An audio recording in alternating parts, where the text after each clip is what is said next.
Common sense తో ఆలోచిస్తే అర్థం అవుతుంది. Either rapture or tribulation. But how are you preparing people for a bright and good future? God is not concerned with politics. Politics తో దేవుడి సంబంధం లేదు. ప్రపంచ ఆర్థిక వ్యవస్థతో దేవుడికి సంబంధం లేదు ప్రస్తుతానికి. నో.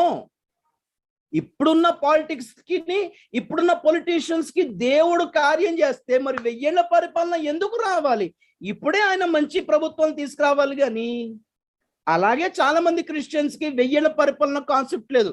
ఇప్పుడే దేవుని రాజ్యం వస్తారు. ప్రాస్పెరిటీ ప్రీచర్స్ ముఖ్యంగా ఉన్నారు హైదరాబాద్ లోను, వరల్డ్ వైడ్ గా. Prosperity preachers and especially God channel preachers అందరూ ఎక్స్పెక్ట్ చేసేది ఏంటంటే no rapture, no tribulation, only the reign of Christ. యేసు వస్తాడు, ఈ భూమి మీద పరిపాలిస్తాడు. మన బాధ్యత ఏంటి అంటే ప్రార్థన చేసి ఏంటి, రాజకీయ నాయకులు మారాలని. ఇక ఇండియా అంతా క్రిస్టియన్ కంట్రీ, అమెరికా ఎలాగైతే క్రిస్టియన్ కంట్రీయో, ఆస్ట్రేలియా క్రిస్టియన్ కంట్రీ, యూరోప్ అని క్రిస్టియన్ కంట్రీ, జర్మనీ అని క్రిస్టియన్ కంట్రీయే. But they are not saved people కదా. క్రైస్తవ దేశాలే, రక్షించబడిన దేశాలు కాదండి. They are Christians but not saved. రక్షణ పొందిన వాళ్ళు కాదు. They are not church.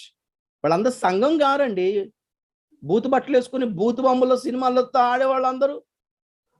యేసుప్రభు పేరు ఒక్కొక్క academy awards, Oscar awards. God my Jesus has given this award for me అంటాడు ఒక హీరో. మోకాళ్ళకు పైకి డ్రెస్ వేసుకుని ఒక హీరోయిన్ వచ్చి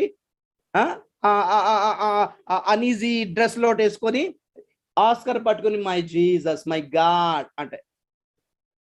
ఇవి చూసి మీరేమనుకుంటారు? సినిమా హీరోలు కూడా దేవుడి గురించి చెప్తున్నాడు. ఎంత మోసం ఏంటండి, అర్థం కావట్లేదు. అలాగా ఇండియా కూడా క్రిస్టియన్ కంట్రీ అయిపోతుంది. ప్రతి ఫీల్డ్ లో క్రిస్టియన్స్ ఉంటారు. స్కూల్స్ లో కూడా బైబిల్ బోధిస్తారు. ప్రతి కలెక్టర్ క్రిస్టియన్ ఉంటాడు అనుకుంటున్నారు. 100% ఈ ప్రార్థన ఫెయిల్ అవ్వబోతుంది. గుర్తుపెట్టుకోండి. You will not see this. Revival అంటే ఇది కాదు. రివైవల్ అంటే, ఉద్యమం అంటే సంఘము యేసు వైపు చూడడమే. సంఘము లోకం చూడడం మానేసి దేవుని వైపు చూడడమే. ఆయన రాకడ కొరకు ఆపేక్ష కలిగి ఉండడమే. వెళ్ళిపోబోతున్న వాళ్ళు తమతో నలుగురిని తీసుకెళ్ళడానికి 4 సువార్త మాటలు చెప్తారు. This is revival.